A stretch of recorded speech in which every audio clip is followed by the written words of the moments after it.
I actually took the role with them to learn. I wanted to see how they systemized. We built up the first couple. I sold my shares. We bought into another one, started another one. And I was starting to get a little bit burned out. Running restaurants is the most boring job. It's exactly the same thing every day. The only thing that's different is who called in sick. You can't mandate culture. You create culture, right? It's the discipline of treating your people correctly, paying them when you promised they would get paid, because that's important to them, right? And understanding what it is about the culture that they need or you need to make it successful. Simon Sinek says, start with the why. Are we here to create community? Are we here to create jobs? Are we trying to, help people in certain ways? Are we trying to give back? When I was a kid, after a dentist appointment, we used to always go or to Dairy Queen, and that's what they were coming back for. I mean, the food was great, the burgers are good, the ice cream's good, but you're coming back for that emotional connection. The reason I was moved here was to help manage that group. Just wouldn't live up to or couldn't live up to expectations or recommendations. If you're going to hire people, are you a good boss? Are you somebody who has empathy and understands that? Or do you think by yelling at them, you're going to intimidate them? And I've seen lots of corners cut in a number of brands. I was walking around one of the big malls early before they really opened, and there was bags of raw chicken sitting on the floor. So hi everybody, welcome to the Business Academy. Today we have Dave Acton, ex-CEO of Four Fingers. He loves talking about businesses. He has his own consultancy company that has ran for over 17 years now, and he's been traveling all about Asia, America, and so many stories that he would like to share with us today, and also things that we want to pick his mind about. So Dave. Super privileged to have you today with us, Dave. Thank you. Appreciate it. I've seen that, you've actually done quite a bit with different companies and MNCs, right? But I think, to me personally, what I feel that is most impressive about your experience and your CV is that you were helping Pizza Hut scale in the past. And why I would debate or argue that is more impressive than the work you've done at Four Fingers was that, back then you didn't have any technology to work with, right? There was not a Xerox accounting system. There was not lots of digital marketing that you could play with. What are your thoughts? There was some, actually, and if you go back even further, I always say I started in marketing before the internet was invented. So back in the old days when we had to hand draw and we had to letter things, I remember getting a laser printer and a computer, thinking that was amazing. And then I transitioned from marketing. I became really good at marketing restaurants and bars, so I could put butts in chairs or bums in seats. And that evolved then to, we should open our own restaurant, a couple of buddies and I. So I was 25 and we opened one. We actually had two when I was 25. Mm-hmm. And we ran our own restaurants, and we were making it up as we went. I mean, we didn't really know what we were doing. We didn't have an education or a background in it. And we did really well. We built up the first couple. I sold my shares. We bought into another one, started another one, bought and sold.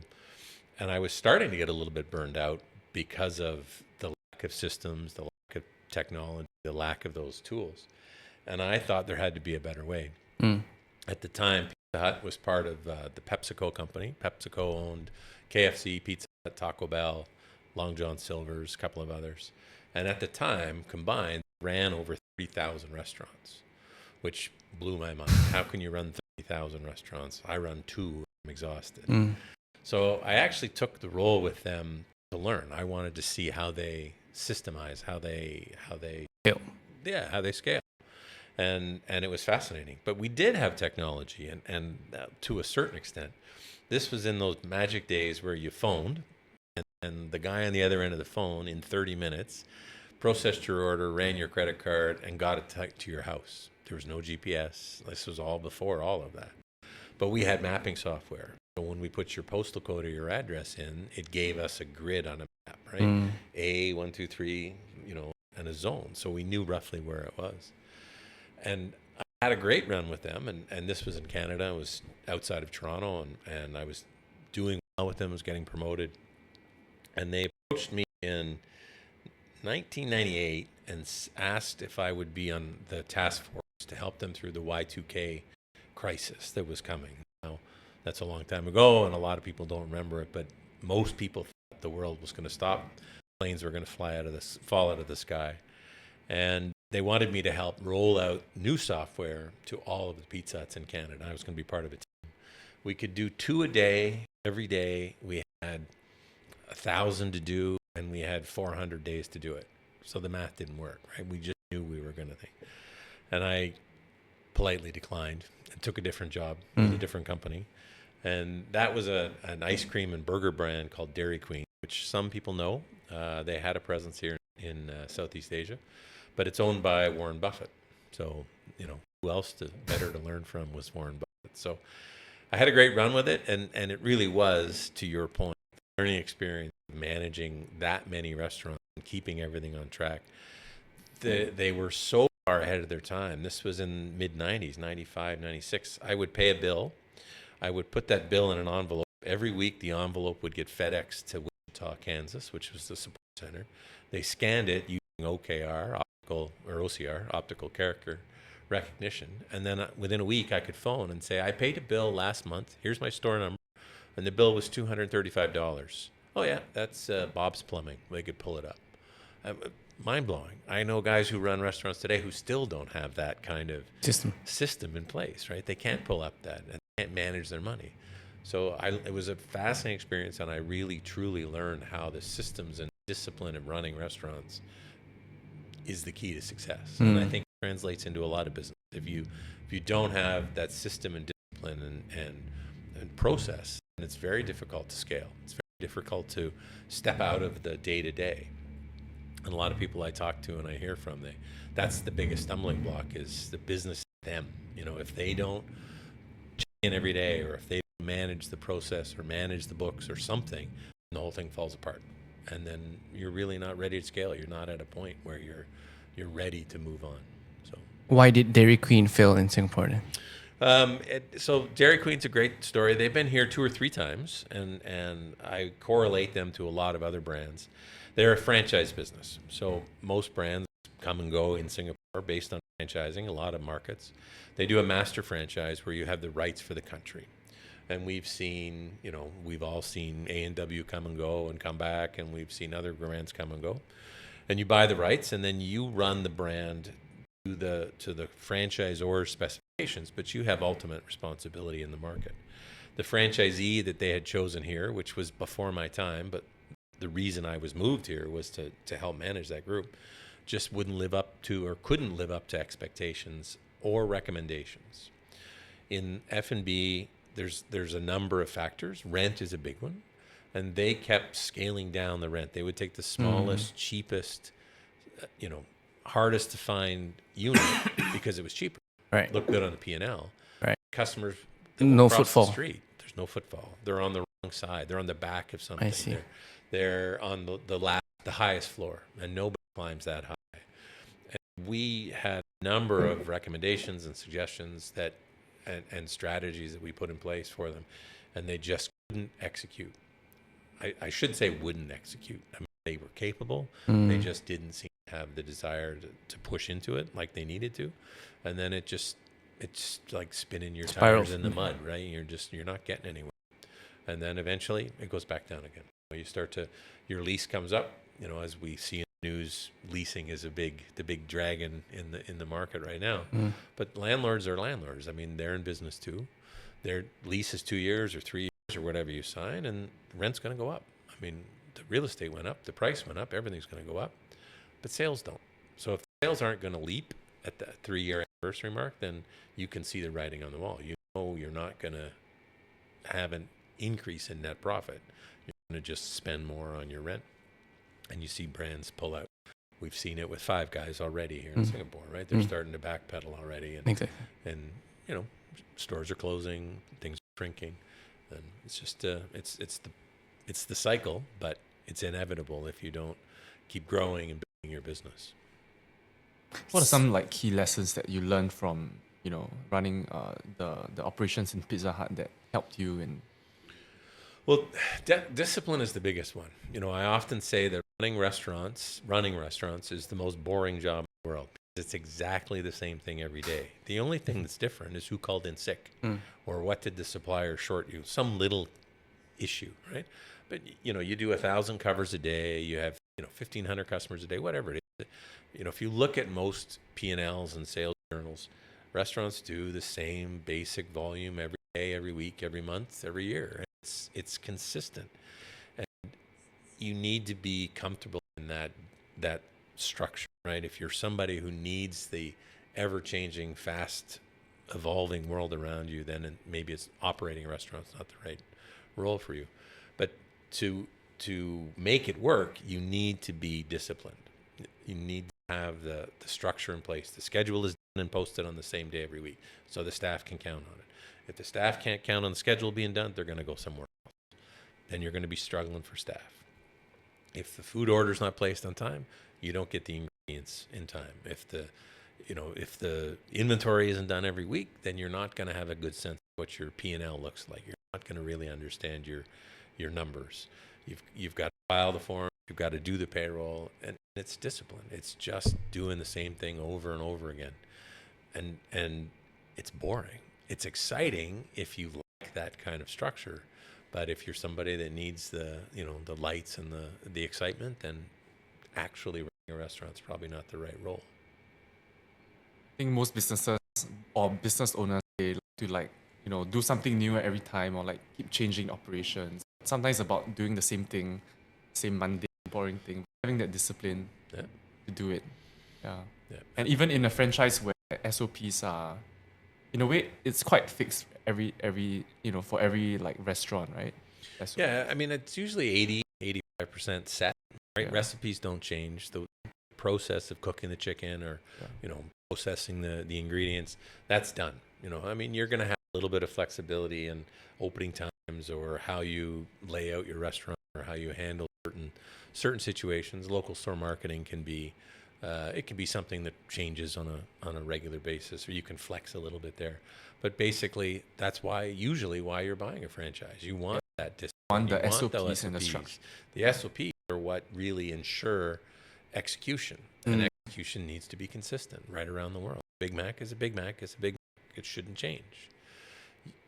If you don't have that commitment to the discipline, then you're going to struggle with the format of a franchise. And one of the areas I often consult with is people they're thinking about buying a franchise and they're not sure if it's right for them. I mean, how did you do your NS service, right? If you're not somebody who responds well to that discipline and that rigid structure, then franchising is not the right way for you. What if we localize it to businesses here? Like, let's say if I want to start a food court stall or a restaurant in the local market here, and facing the issues that most business owners face, like high rents, like you mentioned before, even staffing, right? There's not a lot of Singaporeans that want to work and earn the amount of wages that we're offering for people in the F&B industry. They always have to seek abroad for help, like Malaysians and so on. But there's also issues with the quota. So how would you consult or advise someone that is looking to do something besides just a franchise or something on their own? Yeah, it's a great question. And this market is definitely a difficult market from a labor point of view. But again, there's discipline, there's structure, right? When you look at the research, why people leave a job, why people exit a position, high turnover, the ones that usually come near the top are, I didn't know what I was doing. I felt uncomfortable. I felt out of place. I never got the hang of it. Or bad manager, right? I mean, people don't leave jobs. They leave bad managers as a buzzword. So when I look at somebody who's setting up a business, whether it's a food court or a stall or whatever, if you're going to hire people, are you a good boss? Are you somebody who has empathy and understands that? Or do you think by yelling at them, you're going to intimidate them, right? I shop at food courts. I go to hawker centers. My wife and I go out, and I can see the ones where, the guy on the grill or the guy who's doing the wok hay can't let go of that, and all yell at people. And if it's not his wife or his daughter or his son, he's not going to keep those staff. Yeah. So, I think the discipline of being a good employer is where you need to think of that as the goal, right? The end goal. So make sure you've got the right attitude for managing people.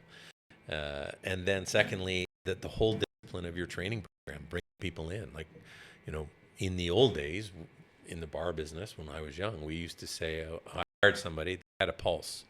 Great, right? We just needed a warm body. Like literally, that was the job interview, right? And You're then hired. and then the first week it's, well, stand here, and when the tables are dirty, go clean the table. Well, okay, I get that, but I've had to teach people how to mop floors because they grew up in Singapore, they helper, they've never mopped a floor. They don't know how to do it. They don't know what to clean the table with because the helper always does it. So have your discipline, have your structure of, this is what the onboarding looks like. Here's the first 10 days. This is the training program. We want you to understand everything that goes on. Maybe you're just going to be a cashier, but you need to know the menu.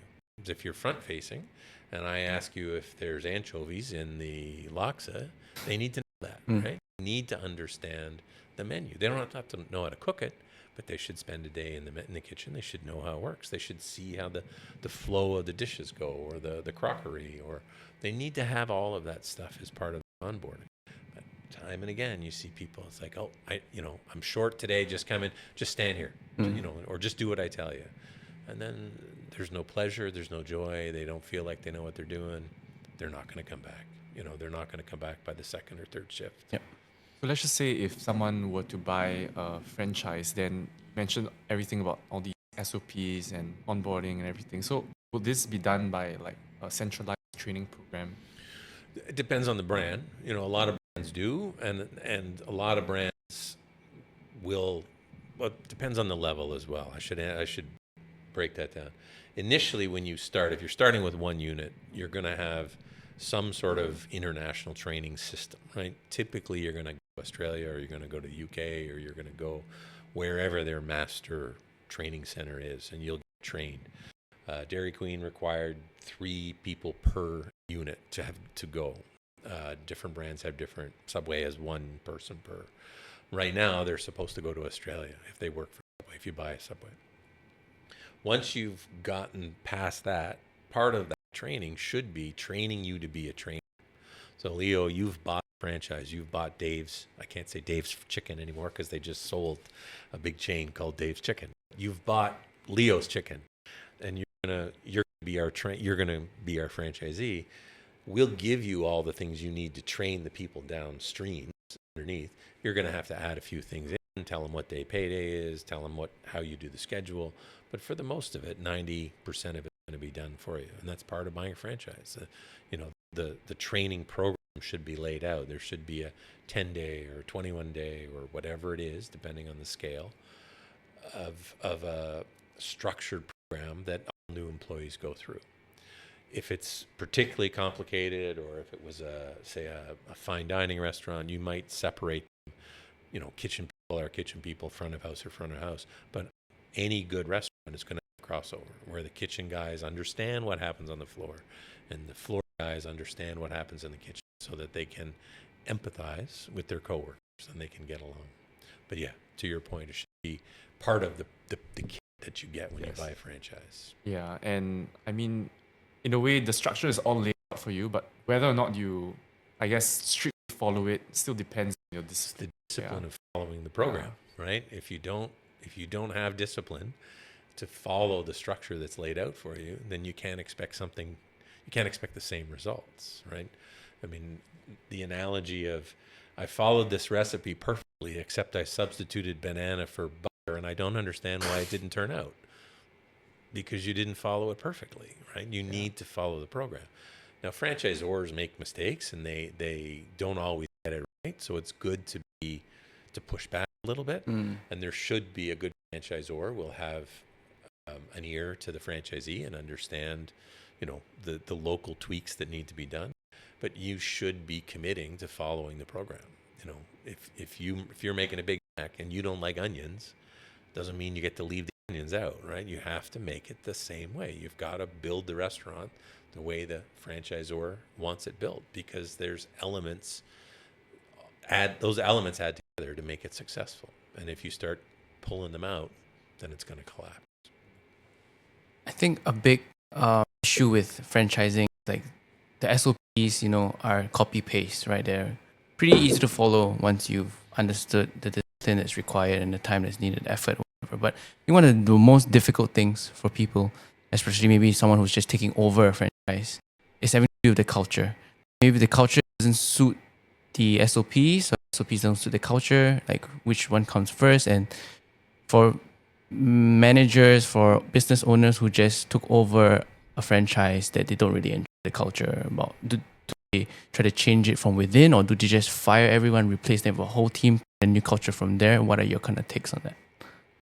I think that's a great question, a great point. I mean, culture comes from the top down, but you can't dictate it. You can't mandate culture. You create culture, right? It's the discipline of treating your people correctly, paying them when you promised they would get paid, not shorting them, not trying to cheat them on hours, sending the schedule out when the schedule comes out, and being disciplined around it, because that's important to them, right? And understanding what it is about the culture that they need or you need to make it successful. So I think, would I fire everybody? No, I would always try and steer the culture in a new direction. It's a big ship, and it takes a long time to turn a ship, cruise turn on a dime. But I think you're better off to try and make those changes slowly and subtly. And if you do it right, and if the staff buys in, if you make that culture change collaborative, listen to what they say, listen to what they want, then there's buy-in, and you're going to have an even stronger culture. There's going to be ownership. There's going to be strength in your organization because the team has created that together, right? They asked for it, you delivered. So if I was to buy a restaurant or buy a business, any business, and I wasn't happy on day one, I felt there was, issues with the culture, I'd have an all-hands meeting, or I'd break up into as many meetings as needed to get to the root of the problem. I see. And try and determine what's missing, what's lacking. Because a bad culture comes from somewhere. Yep. I mean, it's not something that just happens overnight. It evolves, and it can be evolved back in whichever way you want it to go. Sometimes there's a challenge. You said earlier where, say, a Western culture or an American culture, Australian culture comes in, and the brand says, this is the way it's going to be done. It's one of the things I talked about today on a LinkedIn post is that arrogance of, this is the way it's done. We know how it works, so we're going to tell you how you're going to do it. Some people blame that for a business failing, and I will agree, in the eyes of the end user, the customer, that arrogance and that not listening to what the customer wants is the downfall. But the franchisor is going to give you the basics, that 80%, that 90%, and then it is really up to you to build the culture around your mission, vision, values, your own culture, and your should be a reflection of you, your person, right? So I was going to ask and actually touch on that a little bit as well, because I think part of your system setter at Dairy Queen, and you have to ensure they're following all the SOPs and culture was being inbuilt by from state to state in different countries.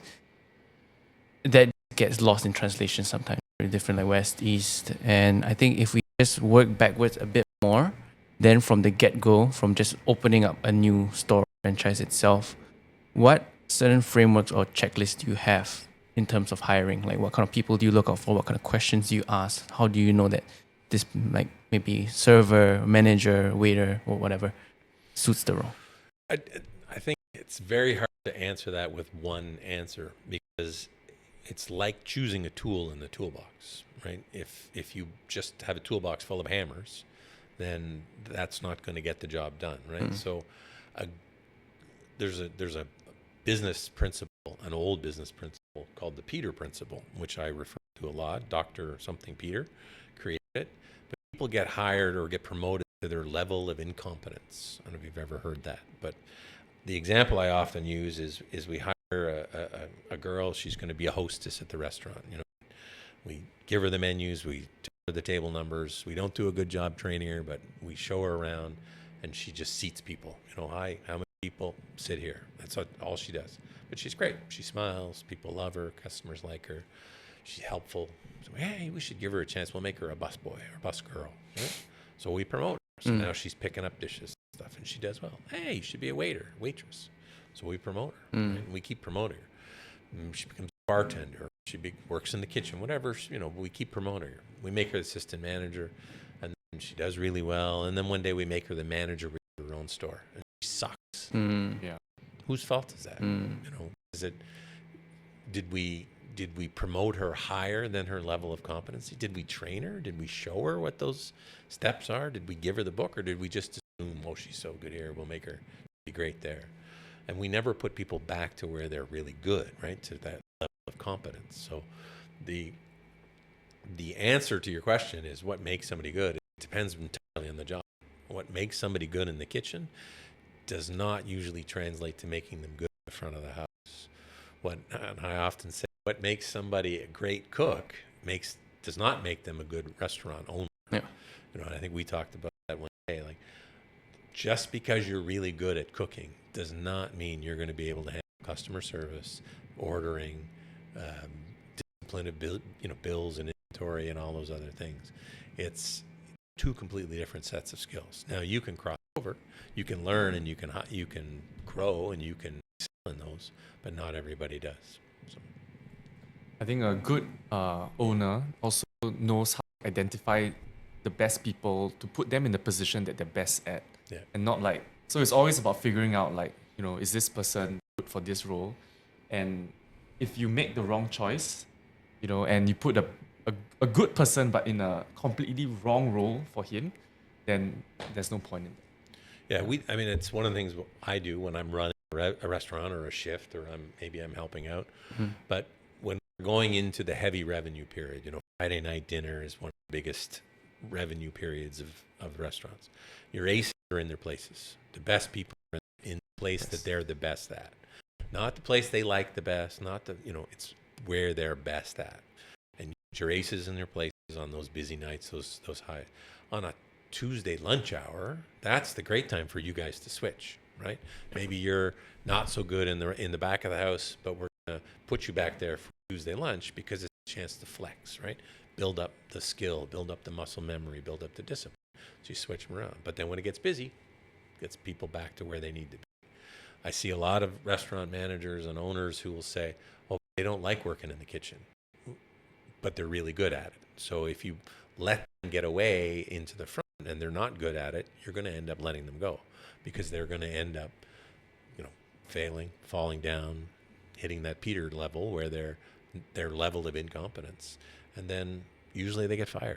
They don't get sent back to where they're good at. Right? So, and it's not fair for them also. Exactly. It's very unfair. I see it so many times where people, and then they get burned out, or they get bitter about the business or bitter about the brand, and you lose a really good line cook because you tried to promote them too high, and maybe you didn't train them. Maybe it's not their fault. Maybe you didn't train them. Maybe you didn't set them up for success. But because of that, you've not only lost them, but now you've got a bigger hole to fill. So now that you've instilled all the discipline, you've trained them well, you've chosen the right staff, the right people, how would you then implement a culture in the company or in the organization? I think you need to identify what your culture is going to be about, right? Mission, vision, values is the buzzword we all use, but what are the things that make you tick? Why are you in business? Simon Sinek says, start with the why. So identify your why. Are we here just to make money? That's okay. There's nothing wrong with being a business that's focused on making money and nothing but. But are we here to create community? Are we here to create jobs? Are we trying to, help people in certain ways? Are we trying to give back?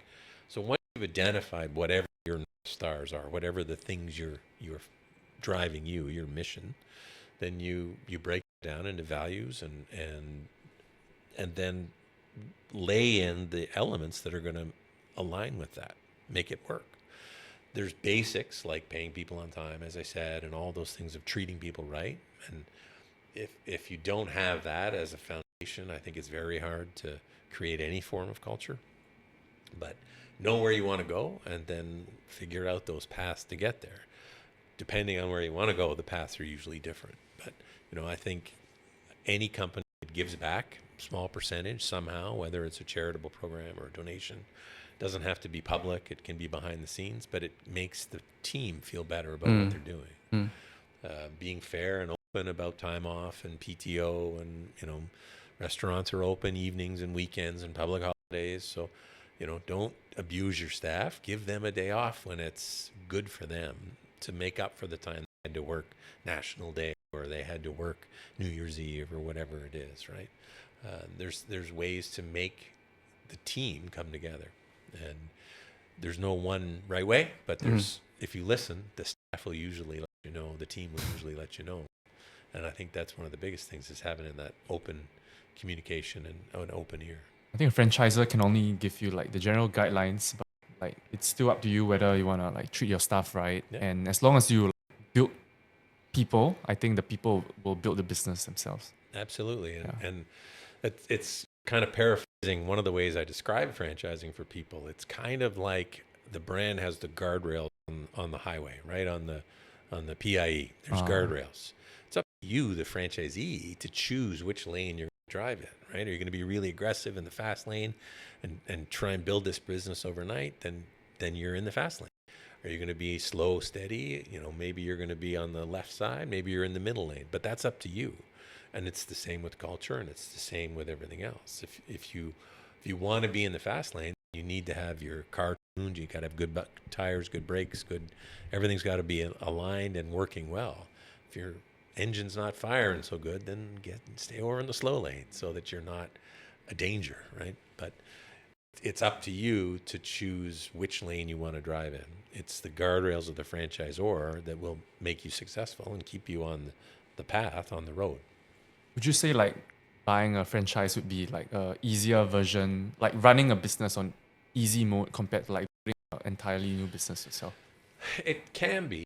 If you're not the right fit, then it's a square peg in a round hole, right? If you're not somebody who can take direction, if you're an individual or a company that needs to be in charge, if you're going to push back on everything, then franchise is not right, because you're going to be pushing outside those guardrails. If we're a brand and we come into town and you say, yeah, but I want to sell lox.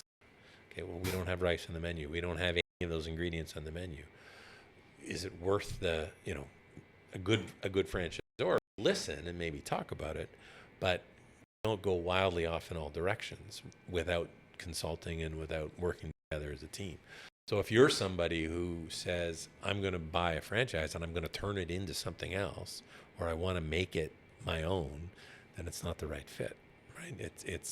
You need to have that franchisee mindset that you're going to be, you're together, you're stronger, and you're going to be the same, as all the others. You want to be the best of the group, but you want them all to be, and they should smell the same way, they should look the same way, should be using the same ingredients.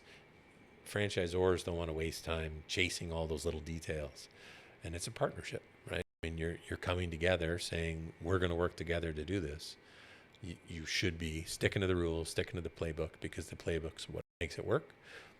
But if that's not the right mindset for you, then run away. Yeah, I have some friends who are like looking to start businesses, and some of them like they say, oh, I want to buy a BFT, chain, or buy F45. Yeah, and they think it's easy, but actually it's still not, because you have to still pay like quite a high upfront cost. Yeah, you're usually paying more in some cases, because there's the franchise fee, which is just a fee for the services you're buying. If we use the gym as an example, but if your friends have never run a gym, they don't have that intimate knowledge of what's involved, then how many machines do they buy? How many towels should they buy? How many square feet per customer? Those are the things that a franchisor can do for you, right? They'll have a template. They'll have a system in place that's 90% of the way there, and then it's up to you to figure out, is this the right part of town, or which tower is more popular? Where do I want to be? So the franchisor is not always going to have that local real estate knowledge, but it's a great way to get into the business and not have to invent it from the beginning. But if you're somebody, and keep going back to restaurants, because people who cook think they can do a better job. I can make a better burger than McDonald's. Absolutely. Don't buy a McDonald's if you think you can make a better burger. Go make your own burger. Go make Nicholas's burgers, and don't try and change McDonald's or change whatever burger brand you're buying to fit you. Stick to the program. But I think the only downside to buying a franchise is like, I guess, the upfront costs, and you still have to pay like royalties every month. But then as a brand, you're stronger, right? I mean, what's the second biggest sub chain in Singapore? Subway sandwiches or Submarine sandwich. What's the second biggest chain? Nobody knows, right? The power of Subway is the brand. So it's worth 4 cents or 6 cents on every dollar because you're buying that brand, right? When you open up your Grab app at night and you see brands you recognize, you buy. You see the ones, usually it's on the flash sale, and it's like, I've never even heard of these people, right? Now, good for them. They're trying, they're starting out. I'm not saying they shouldn't, but they're desperate for sales because there's no brand recognition. So the value of a brand is what that royalty and that ongoing, those ongoing payments are for, right? You're going to be, if you open 2 gyms side by side and one's an F45 and one's just Leo's, guarantee you F45 is going to have higher initial signups. Now, how you run your business determines a long-term success, right? An independent gym will start slower, but maybe a better value offering. Maybe it has nicer machines, nicer equipment, nicer facilities, nicer attitude. You could do 100 things different from an F45. F45 sticks to the program. There are some people who don't respond well to the F45 program. They don't like that structure, right? They don't like that. They want to go somewhere else where they can do their own and come and go as they please. There's pros and cons. So long-term success, it's what you want to make out of it. But that brand recognition is the value is the brand recognition. That's why you're paying that expense, because they've already done it. They've made all the mistakes. And again, you as we said, you got the manuals, you got the training, you've got all of that as part of the package. Let's say someone is looking to buy a franchise, then what does a franchisor typically, like let's just say comparing BFT versus F45, for example, or like let's just say franchise A versus franchise B, what makes a franchisor better than another franchisor? Which makes the franchisor better, or franchisor? The franchisor a better choice to. Yeah, I think it's fit is the biggest thing I would say. It goes back to mission, vision, values. If I was buying a franchise, I would spend as much time as I could with them understanding their mission, vision, values. Why are they in business? And I would interview other franchisees to see, what are the pros and cons? What's the support like? What's the strength? Most people who buy a franchise will very happily tell you whether they're happy or not happy. If I was going to buy a Subway tomorrow, I'd be out knocking on as many Subway franchisees as I could find around town and say, hey, I just want to know how it's going. You're not really competing with them, right? An F45 or a BFT gym, you're not competing with other F45s. The franchisees are going to know that more F45s makes our brand stronger. So they're going to be happy to share, but if it's not a good experience, they're going to share that too. So, always the first thing I ever say is get out and interview the franchisees. Yeah. If you're buying the master rights for a country, then fly to Korea or fly to Cambodia or wherever else they are and speak to the owners and operators and the managers and just see what it's like, because you can't hide the support. If the franchisor support is not there, it will be very evident in your conversations with other franchisees. What made Dave Acton do really well in some countries, and in some countries like Singapore it didn't really take off? It's fascinating to me because the strength of the Dairy Queen brand, and we can apply this to other ones, in North America, Canada, the US, Mexico, it's the neighborhood ice cream place or the burger place. They have kind of a split identity where they're burgers, fries, ice cream. They're all about community. They're all about neighborhood. They're all about getting people to come after the baseball game or after the football game or on your first date when you're 17, that kind of atmosphere. And then in the big cities, yes, there are Dairy Queen in a big mall, It's not a neighborhood Dairy Queen, but you go to that mall Dairy Queen and have an ice cream or a burger, and it makes you think of back home, right? It makes you think of all those, my Nostalgia. neighborhood Dairy Queen. When you get abroad, when you try to roll that out here, there's no history, there's no memories, there's no connection to the brand. Tim Hortons is the one that I was speaking with a couple of weeks ago. Tim Hortons is a hugely successful chain in Canada. There's more Tim Hortons than there are McDonald's. I think 1 out of every 10 cups of coffee in Canada is a Tim Hortons cup of coffee. Oh. It's massive, but it's a community coffee place. Towns celebrate. They have a parade when Tim Hortons finally opens a location, because now they're no longer a village; they're a town, right? Like it's developed. You've hit a level. You give directions based on the Tim Hortons, right? And 3 blocks past the Timmy's, turn left. I mean, it's a landmark. It's an institution, and it's where everybody goes, whether the coffee's good or not. And now they've come to Southeast Asia. They've come to Thailand, Singapore. They're into China, and it's just a coffee chain in the mall. There isn't that connection draw with the location. Now, people like me, they're like, oh my God, Tim's is here. Great. I go in and I get my nostalgia, but it's different coffee. It's made differently. It's barista based here. It's a pour over back home. So the brand has really shifted its focus and living on the brand. We were talking about Dairy Queen, what makes them successful back in their, and it's more of a community restaurant. Dairy Queen, Tim Hortons was the other example. If you're going to be a community based, like a food court here, right? If you live in an HB, that food court or coffee shop, that becomes like the neighborhood hub, right? That's where the people all go. I go down and people see me, they know me better than they know my wife. It's becomes the hub. You can't pick that up and move it and expect it to happen just based on the brand. Or S11 doesn't just automatically create a community whenever they put the sign up. You need to build that and nurture that. You can live off the memory, and you can get those people who buy the coffee or buy the burger or the ice cream because it's nostalgic and it's memorable and it's a nice warm fuzzy. But you've got to build that, and you need to become part of the culture. There are lots of brands like Dairy Queen's done very well in Thailand, done very well in Cambodia and other markets where they become part of the community. Birthday cakes are a big deal in Thailand, that they do a huge dollar in ice cream cakes for birthdays, but they've built the stores close to the shopping center, close to the outdoor of the shopping center, so you pick up your ice cream cake after you bought your groceries and you've gone home. Brands that have adopted or leaned into delivery have done well because they create that community, that emotional connection to it. But just sticking a sign up at the mall, I mean, you'll get some trial, and then if it's not good enough for people to come back, if the intent to reorder isn't there, then you won't get that long-lasting presence.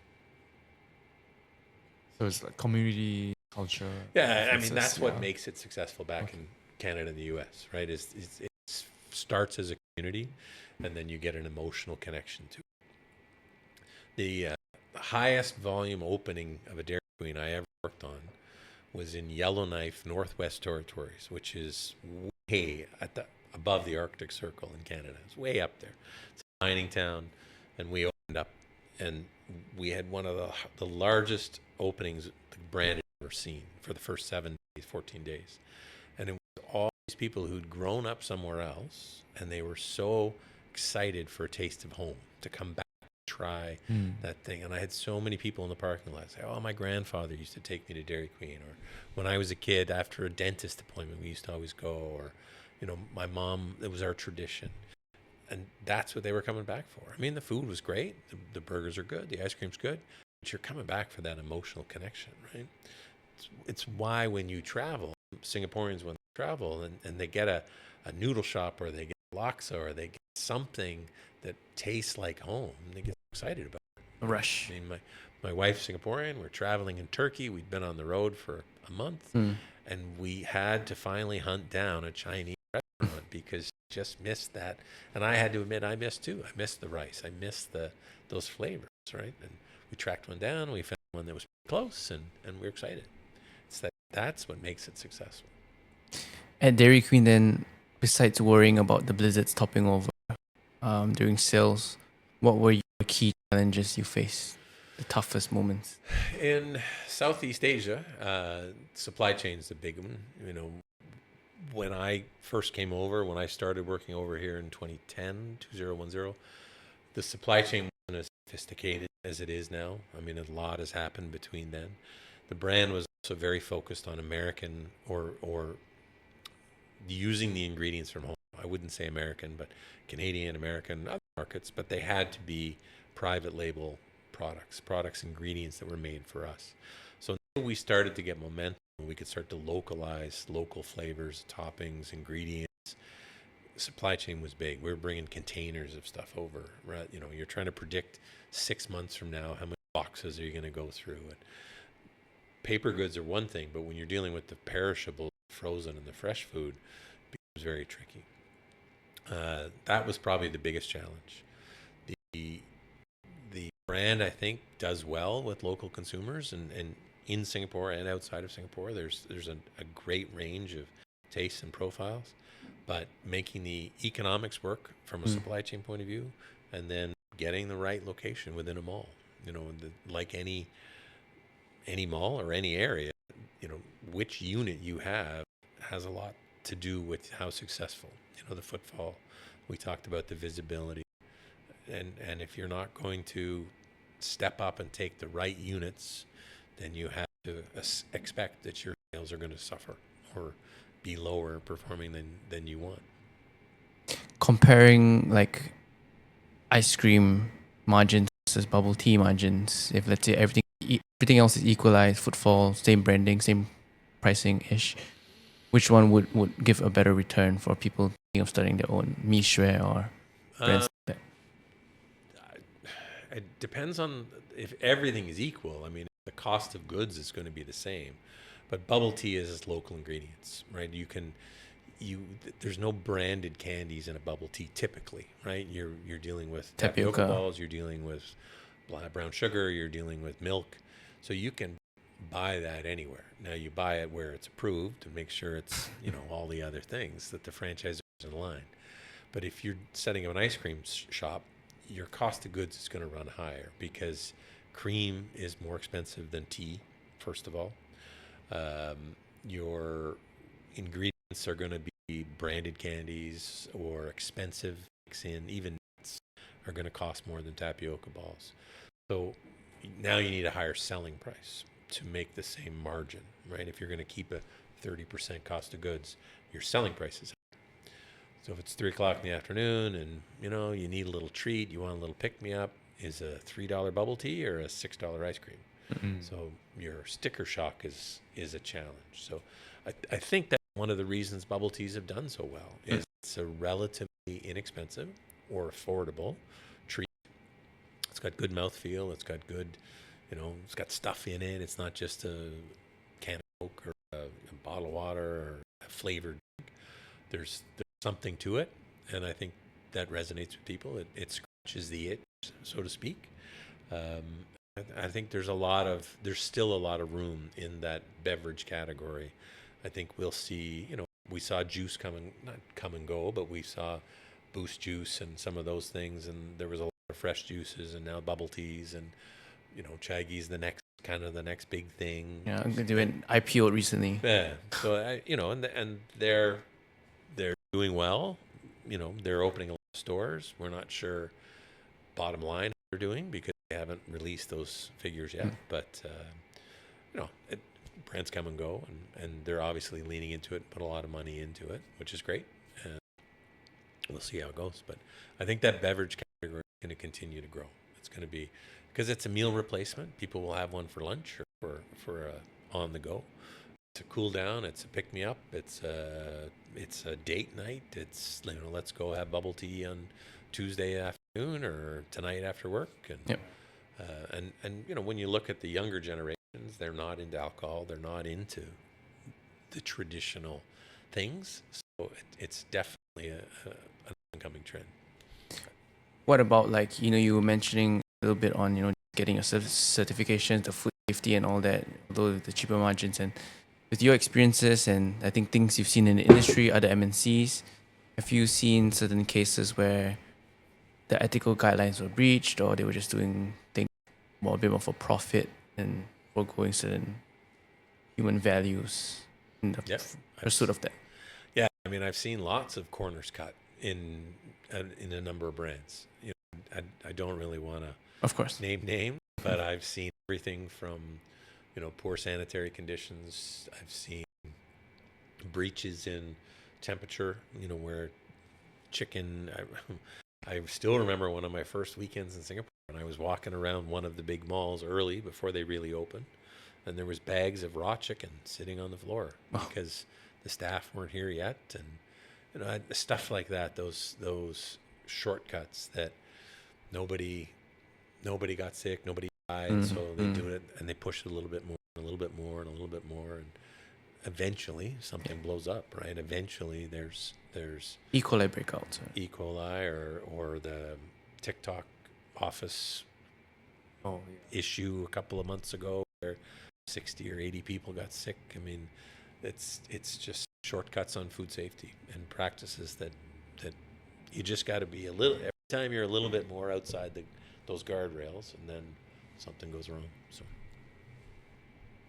Were there, I guess, cases personally facing you when you were, you know, in that kind of position where you were having to kind of deal with ethical dilemmas like that? yeah, I've closed stores in the middle of the day in my past life, and you know, you've read my resume, so you can figure out which brands. But I have turned the key and locked the door and said, no, this store is closed until further notice. I've terminated franchises because there was abuse, continued abuse. Right.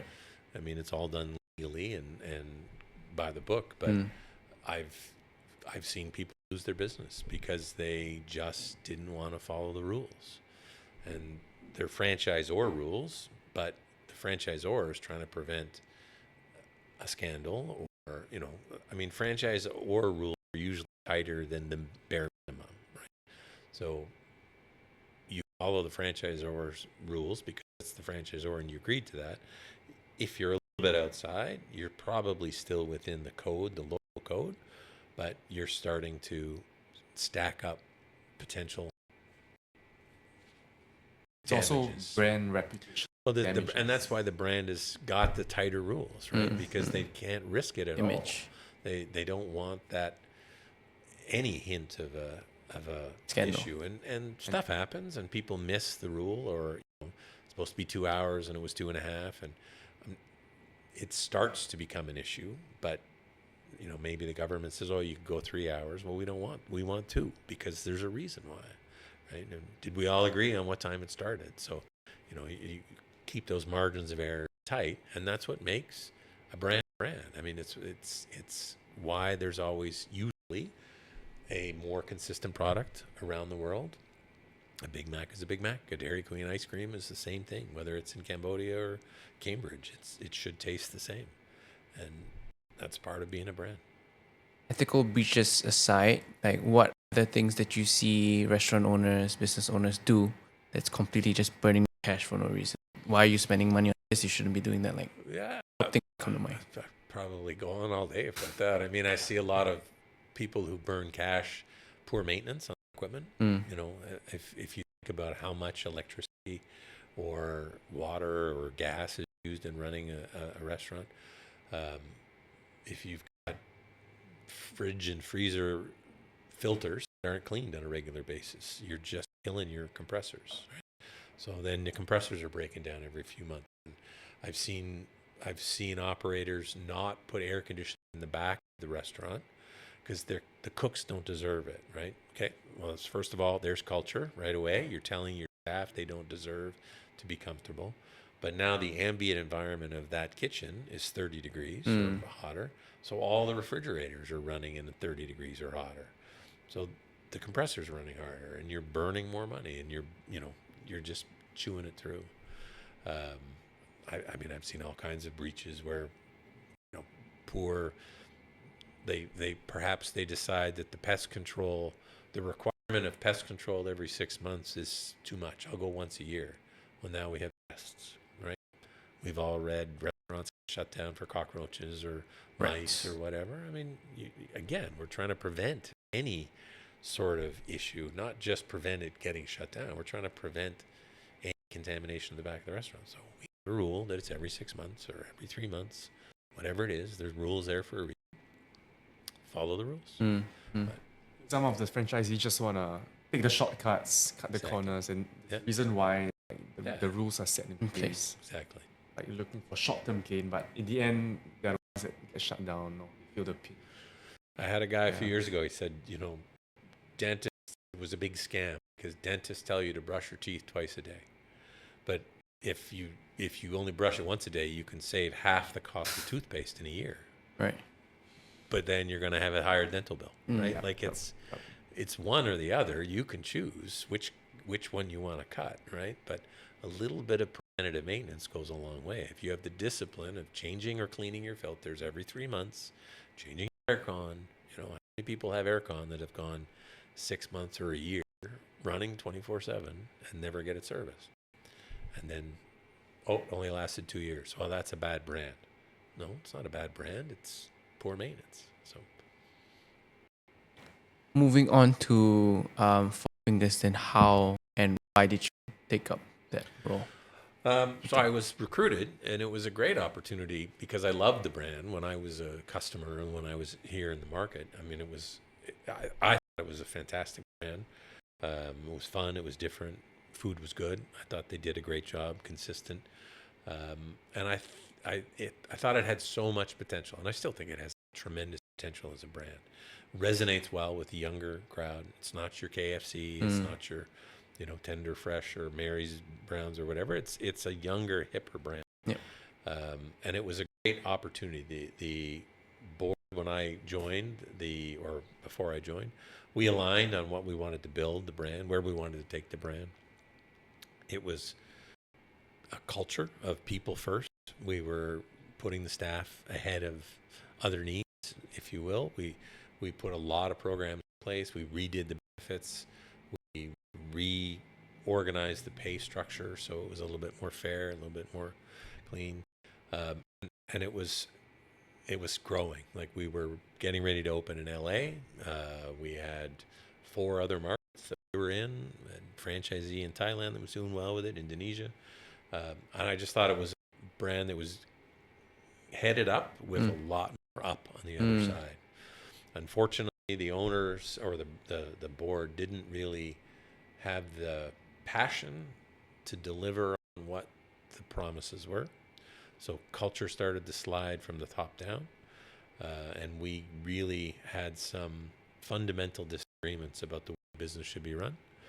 I don't want to say ethical breaches because I prevented some of them, but there was some pressure to take some shortcuts that I wasn't comfortable with. So I didn't stay as long as I would have liked with the brand.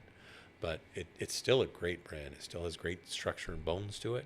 Just needs the right energy Guidance behind it and the right focus on it to grow that into something could be huge. And it would be great to see a homegrown brand. A lot of people don't know it's a Singaporean brand. Speaking of ethical breaches and just preventing all of that, like what are the values or ethos that you sort of live by or you have in mind when it comes to business? And because I guess many people just get caught up in just wanting to increase shareholder value, and then it's just their MO throughout, right? What's Dave Acton's take on? I mean, I've kind of gotten to an age or a stage where it's not all about the money anymore.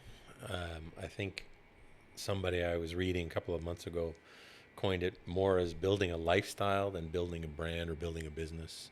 There are still people who need to make every dollar they can. They want to build billions and millions and have all the zeros, but what are you going to do with it? Besides rent an entire town in Spain for your wedding, there's really a point where you've got enough money, and I'd rather have the time and the friendships and all the other things that maybe some of those super driven people can't have. So I'm big on doing the right thing, treating people right.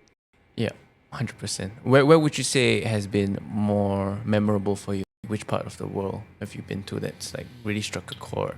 If I was to say one destination, I really love Cambodia. Cambodia, I think the people and the culture, the history, Mm. the history of Cambodia. Most people, maybe they've seen the movie The Killing Fields or some of the history, but Khmer that was Rouge. happening while I was in school, Right. and we didn't hear anything. We didn't know. The world didn't know what was going on. Yeah. Yeah. The evils that were happening. Yeah, and it's a horrible tragedy, but to the people that came out the other end, right? The culture that exists, the welcomingness of the people when I travel there, it's probably the one place where I'm,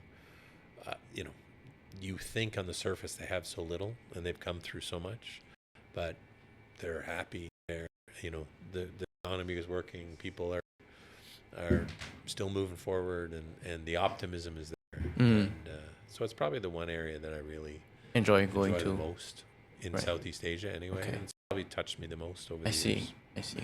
Because I think a lot of people would recommend Thailand and like culture of kindness being there. Would you say quite similar, or do they have their own like kind of? It Feel to reminds them. me of what Thailand was like when I first went, 15 years ago. I think Thailand's evolved, and I don't want to put it down because countries evolve, but it's become a little bit more dollar focused. For sure, I find for sure. the Commercialization. commercialized, yeah.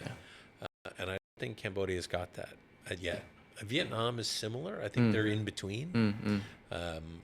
Vietnam is another place that I really enjoy as well. But I think Thailand still has a lot to offer and is great. But Cambodia is just a little bit newer, a little bit Nascent. off the beaten path, or a little bit, yeah. It's still finding its way. It's still evolving, and but yeah. What are the differences? 'Cause I think you had venture there as well, Yeah. like in terms of doing business here, Canada, and in Cambodia. Like, Yeah, I mean, I've done a lot of work in Cambodia, and so I think maybe that's where my affinity for the people comes from, because I know a lot of good The people there. But they're figuring things out. They're evolving. They're not nearly as sophisticated as, say, Singapore or Hong Kong or other cities are to be, but there's still the passion is there. The underlying, they want to see people happy. I mean, if they're running a restaurant or running food service, they genuinely want people to be happy with the experience. It's not just about making money and trying to take as much as they can. So, it's well worth a visit if you haven't been there yet. So. and you are also doing some consultancy for the. Yeah, I still do some work there. I Right. have a Well, what would you call that? Would it be like non-profit NGO kind of things? Like, because I no, do the hear work that. I'm doing is for profit. I'm doing some personal coaching with an individual there that is trying to adopt to a Western Paradigm. paradigm. I mean, they're in a franchise business model that Okay. they don't quite get the culture of the franchisor. So I'm Right. trying to help them bridge The gap. between what the franchisor wants and what they need to do to kind of trickle it down and make culture work in the community. So we've been able to reduce turnover. Staff are a lot happier. A lot of stuff we talked about at the beginning. It's not rocket science. It's just going through the process and the discipline and knowing the steps and having done it before. I don't find it super difficult to make the adjustments, and so it's going well. And I've done some behind the scenes efficiency work and supply chain work and things in that market. So You're coaching a franchisee.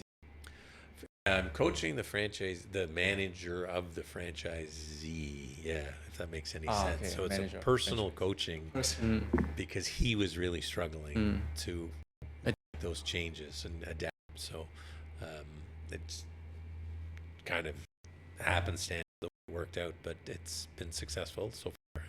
We're making some good changes to the KPIs, and the business is growing. So Like a bit of a franchisee consultant. yeah, it's more personal coaching, but it's in that franchise framework, right? I mean, the challenges that we talk about are not productivity and personal development. It's about developing the franchise system. So kind of a a shoulder for him to reach to. Yeah.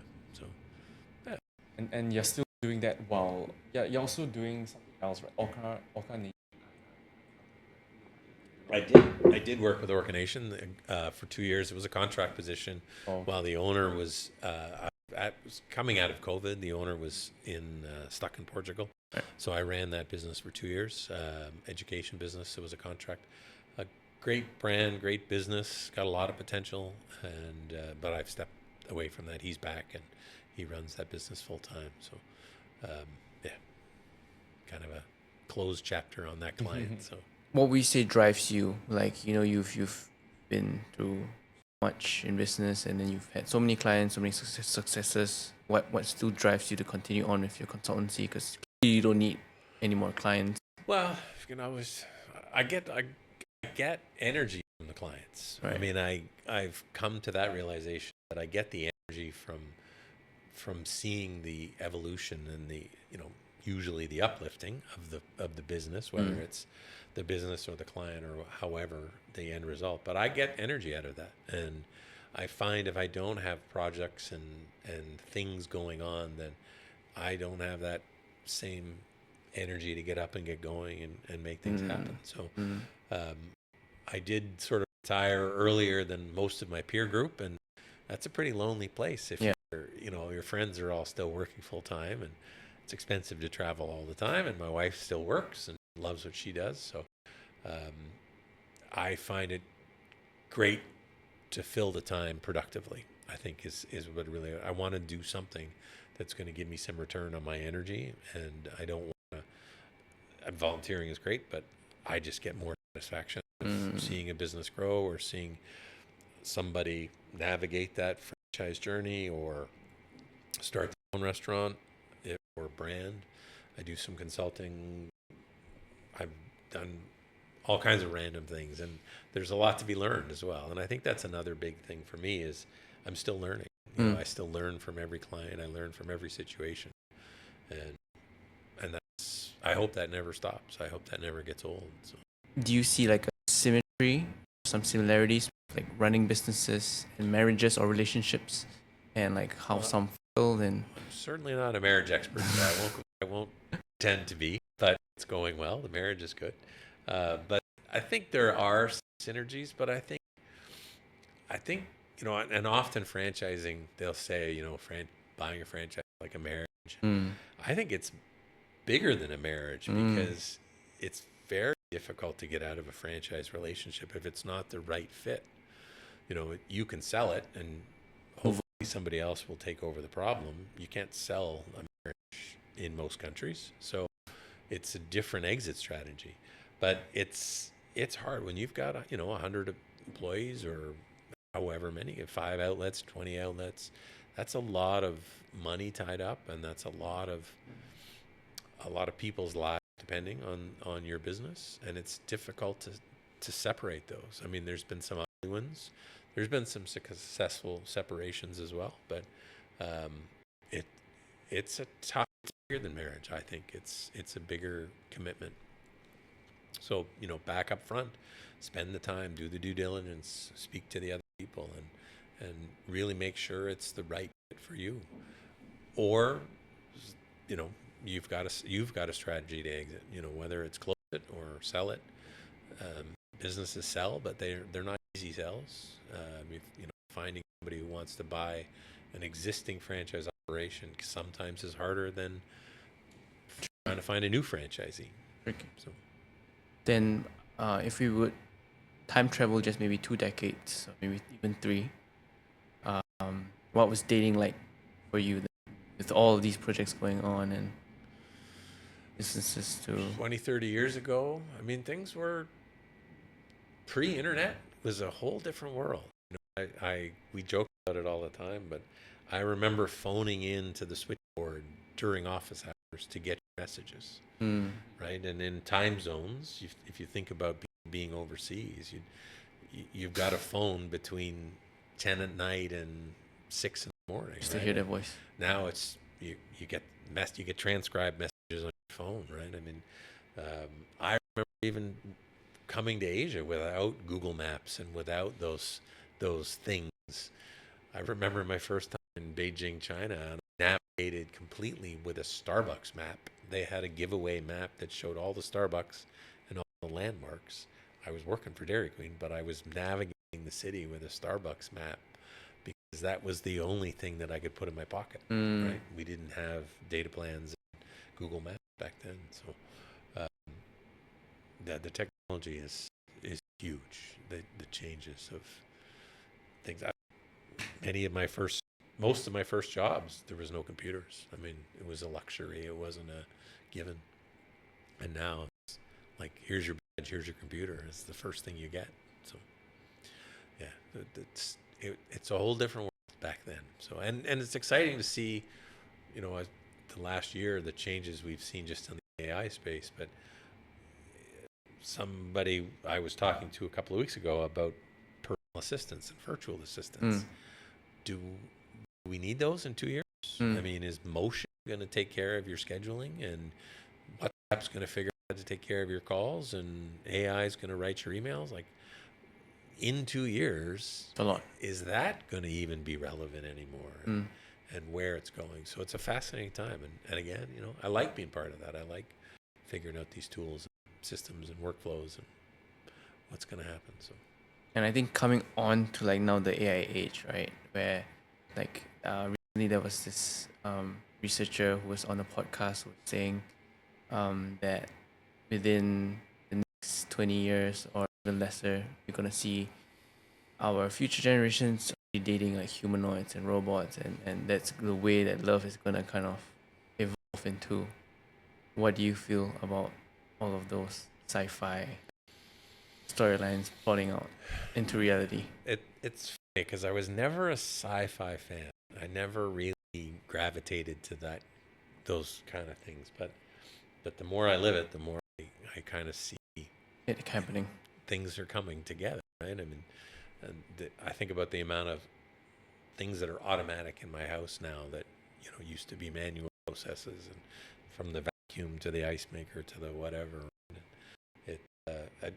It's truly fascinating to me. I mean, I'm a big fan of the tech and watching, seeing what they come up with, and then seeing what it leads to, right? Fascinating. I mean, we've seen the change with Google and podcasting, right? You plug all your research in, and Google generates a podcast for you. So is this going to happen in 2 years? Or are we even going to have podcasts anymore? So I think it's fascinating to see where it's going. Yeah, it could be just my AI avatar talking to your AI avatar, and it's content created from there. AI versus AI. But you plug in your research, and it spits it out the other end, right? So A knowledge base. yeah, and it'll be interesting to see where it's going to go.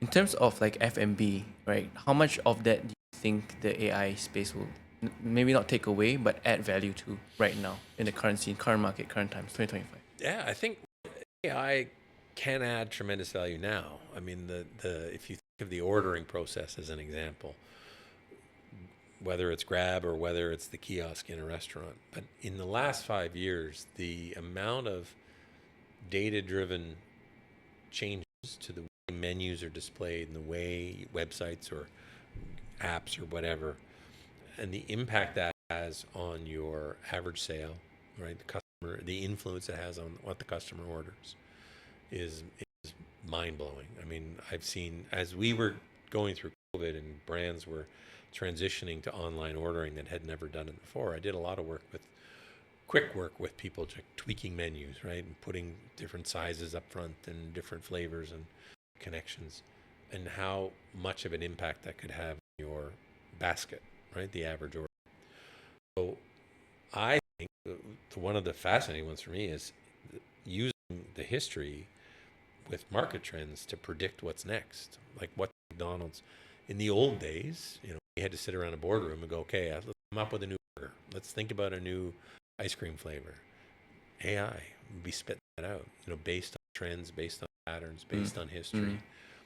I would see very soon a point where the large language model is generating menus, and all the things that go with it, right? The menu, the grocery list, the recipes, the chef still has to make it work, but a lot of that mind work that we had to do to get to that, to come up with those new ideas. I think it's all going to be AI very soon. And what will that do? The predictability, the influence it'll have as it changes menus and starts to add flavor lines and menu items to brands that I have never thought about going down those roads. You've also mentioned that you've had experience, running bars, and I think you still do in certain countries as well. You mentioned, but what do you think of the outlook for Singapore's nightlife? Right, I think there's been tons of articles written recently talking about it's quite inevitable. Like Gen Zs are not drinking, bars are just closing one by one, it's losing a bit of our nightlife culture. And do you ever see us coming out of this rut, or are daytime clubs now becoming a new thing? I don't see it ever going back to the way it was. I think, and it's not unique to Singapore. Where if you want to go down a rabbit hole, but Google the number of pubs in London or in England, right? The number of pubs that have died out, because that's changed as well.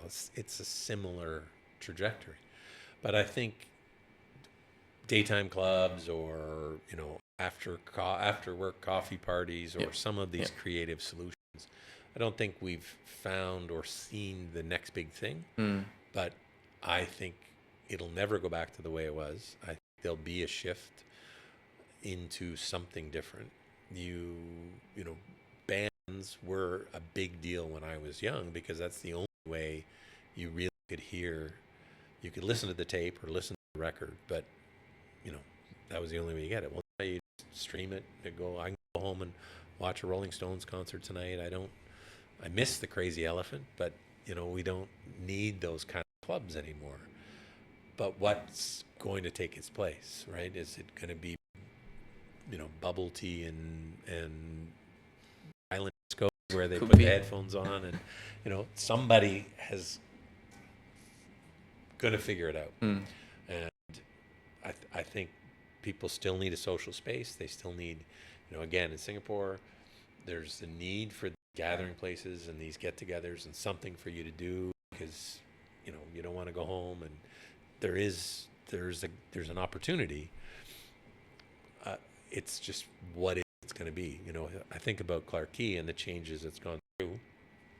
And if you haven't been, you should go. But the music shop is the new kind of destination. It's always busy when I go by.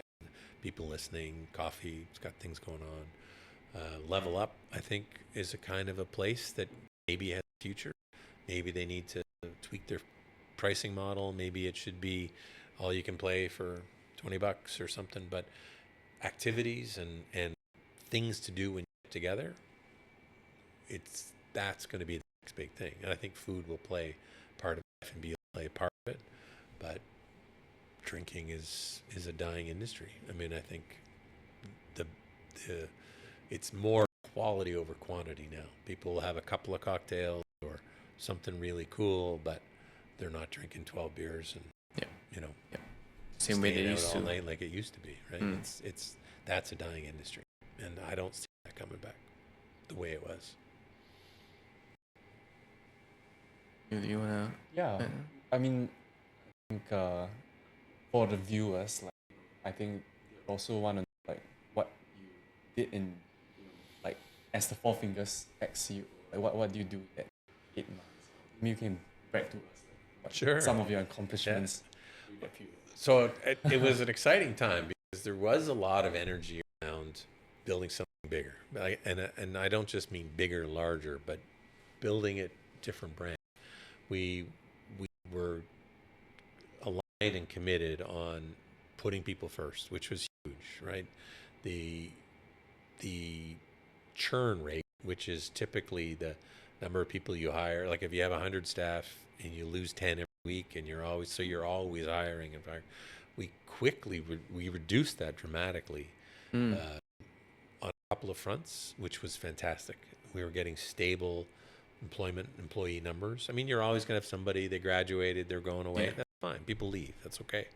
But when they're just jumping from your stall to the next outlet, right? I mean, F&B labor is difficult because if you're treating me bad in the outlet, and outlet next door says we're hiring, I can literally jump over the little wall and change my shirt and get a better job. So you really have to have your culture down. So we made a lot of advancements there.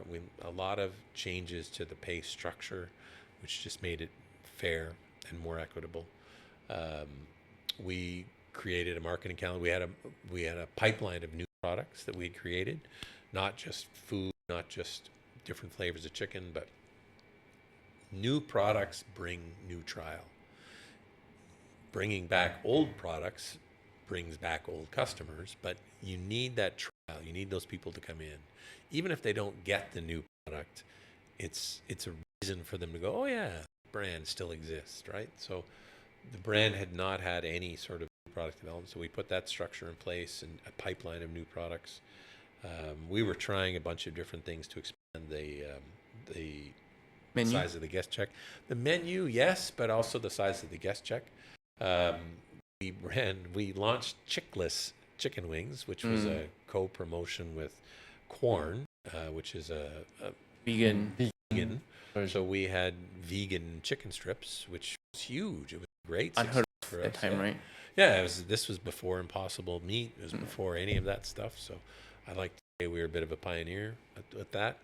I actually spoke at a meatless convention, and it was one of the things that we spent a lot of time talking about.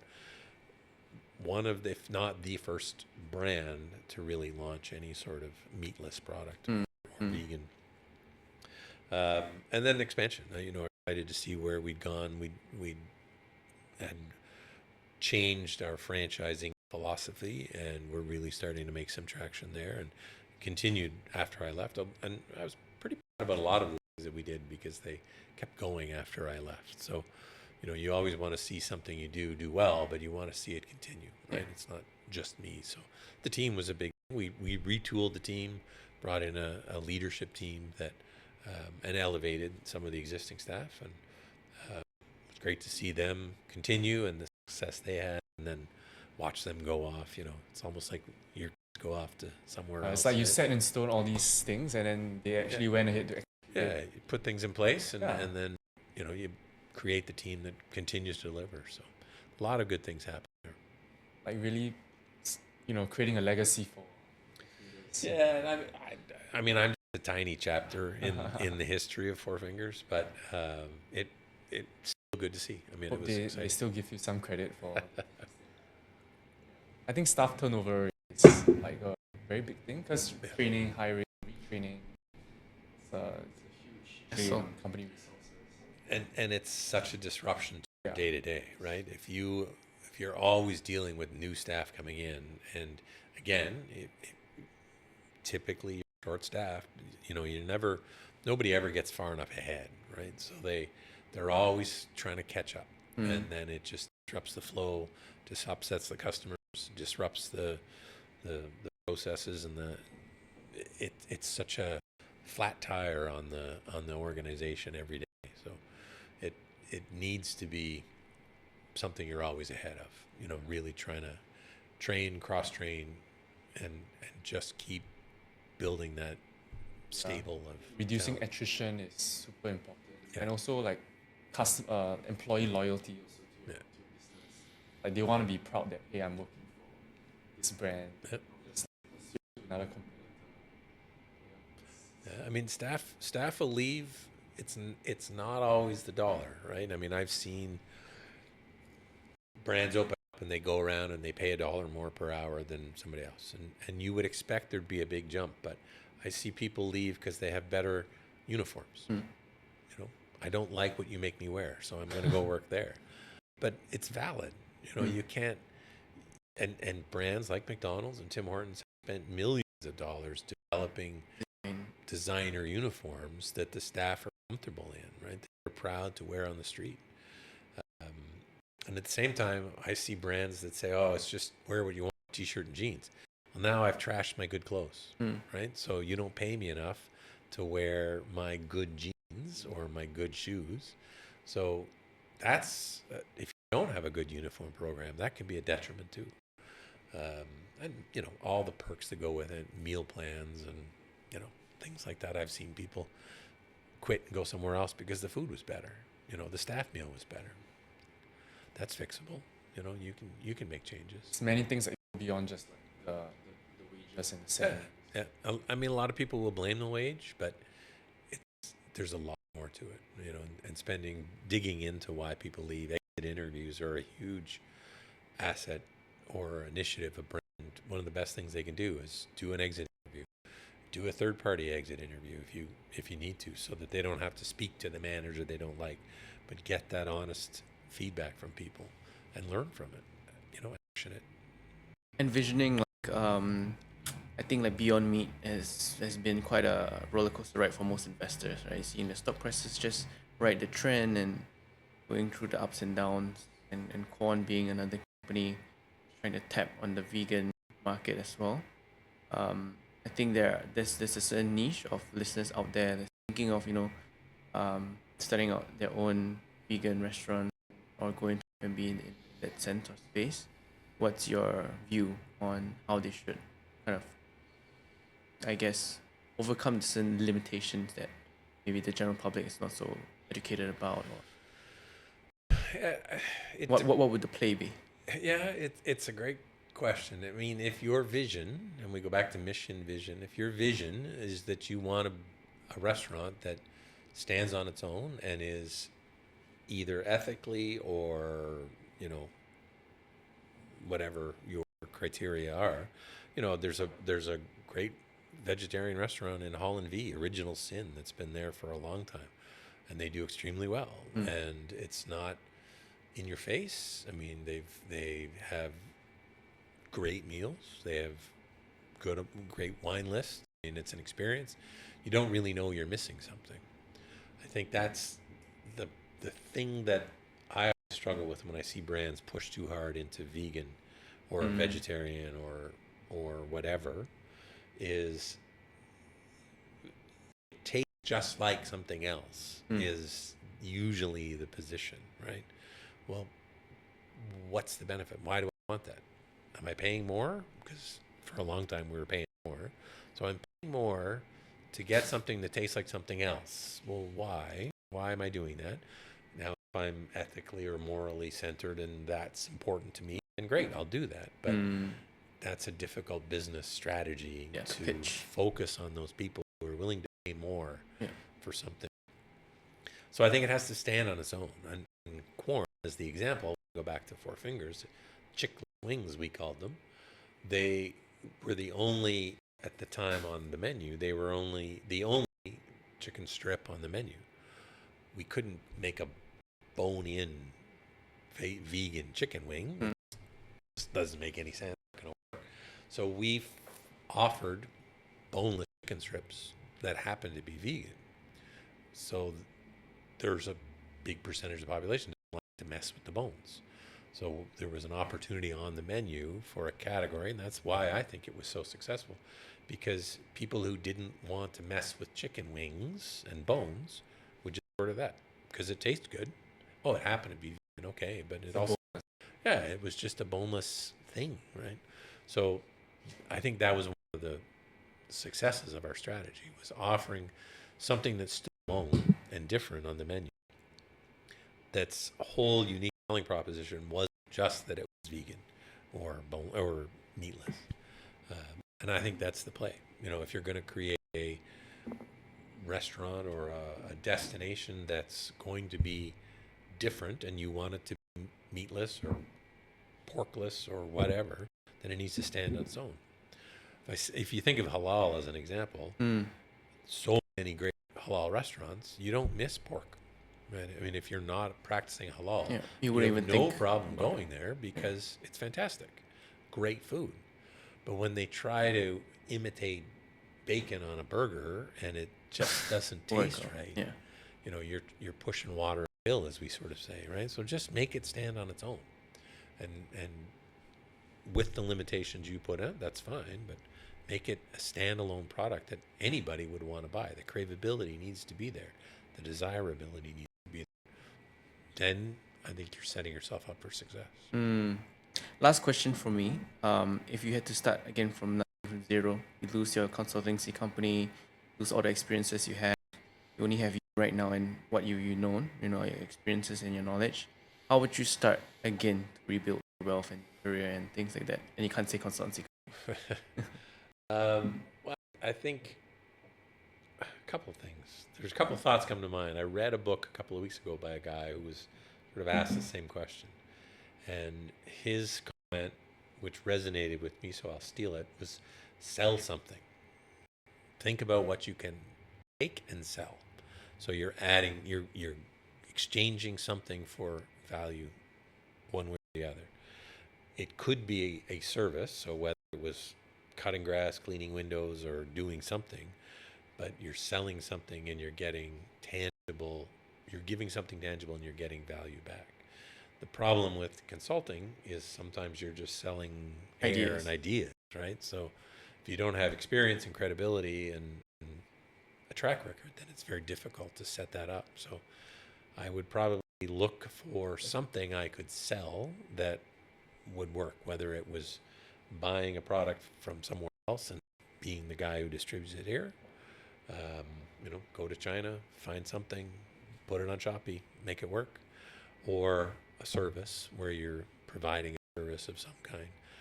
AI is great, but not everybody's going to make their own the right use of it. So maybe there's a service to be created where you're using AI to deliver things to people. Don't know. I'd have to put some thought into it, but I think that to me is the biggest thing is selling something. You've got to be providing value for what you want people to give you.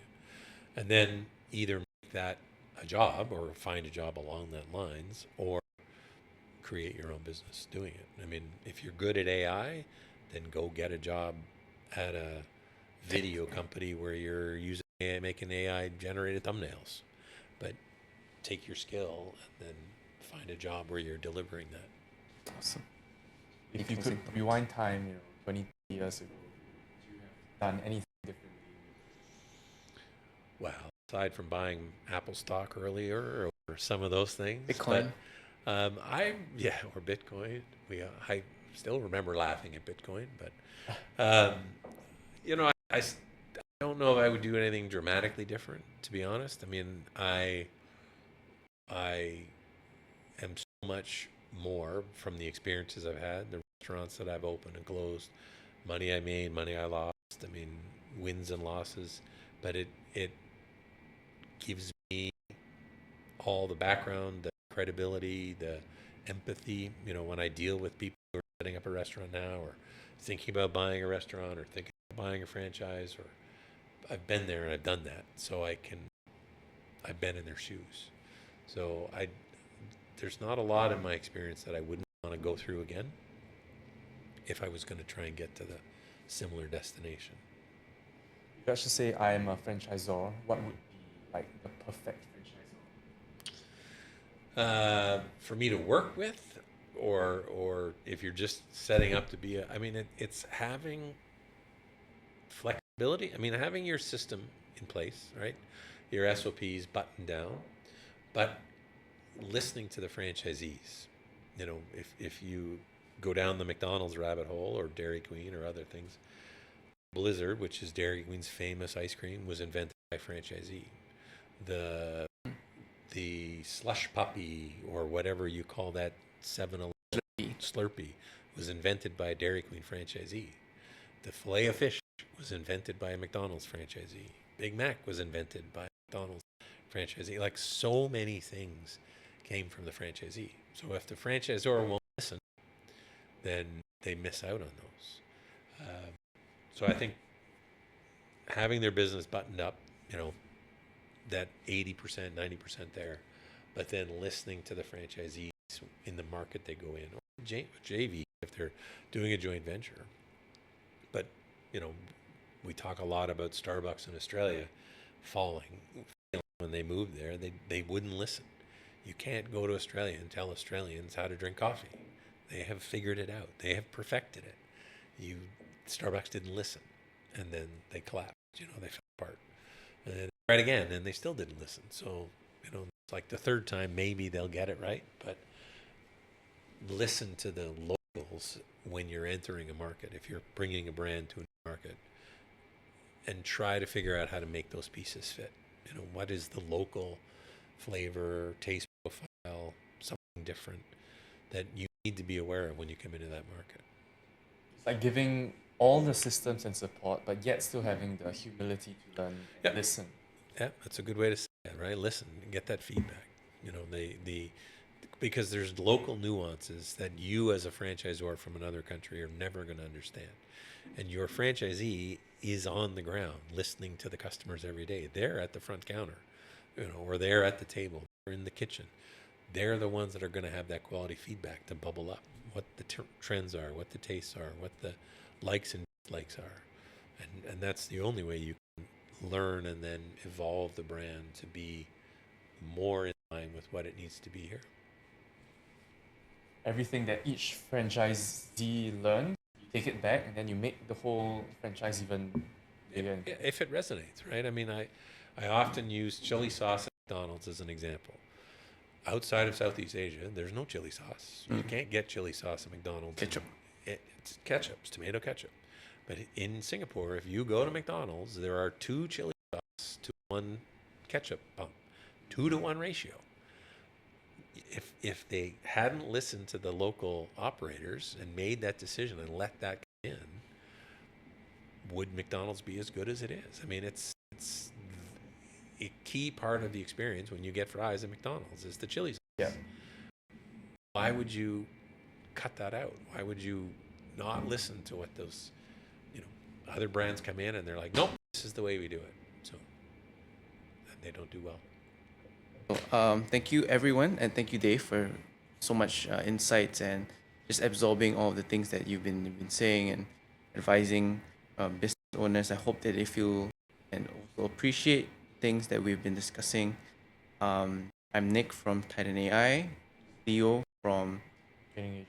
There We Go. And how can they find you, Dave? Sure. How, Easiest is CANnect.Asia, CANnect.Asia is the website, and they can find me there, look me up, book an appointment, give us a call, whatever you want to do. awesome. Thank you so much. I appreciate it.